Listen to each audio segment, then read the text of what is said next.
We did it. I was handed an incident that had two options: a spill or an explosion.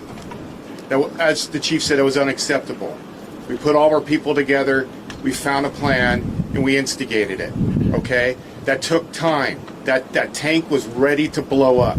I want to talk about what's gone on in the last 24 hours that has gotten us to this position so that all your residents understand it's safe to go back. 24 hours ago, we started seeing the trends of the tank, okay? A lot of people were asking us, why aren't we getting the tank numbers more often?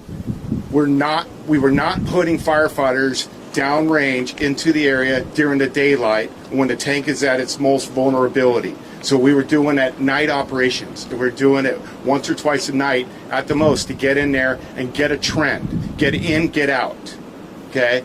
We were tracking those trends. We had to understand the stability of the tank.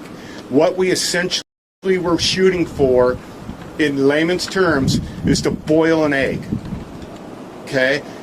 That's what we wanted. You know, you have to control that temperature to get that egg done right and not crack the shell, okay? The shell did crack, but just enough to release that pressure without causing a leak or an explosion. That was our huge moment in this incident that we were able to capitalize on and take control of it and start mitigating it and go what we would call offensive. Go downrange and start taking active actions to assess the tank and everything you saw on TV last night. That's because of the trending that we saw. You remember we talked about 77 degrees and then 90 degrees and then 100 degrees and then it flattened. And then we went back in and it was 93 degrees. It not only flattened, but it retracted. There we go. That's what we were looking for. That was that moment where we knew we were starting to get a hold of this thing. The tank was stabilizing. Then it's down to 92 degrees. Here we go.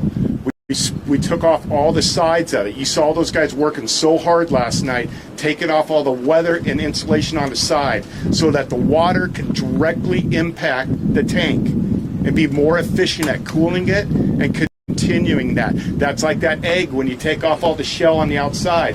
That's what we did last night.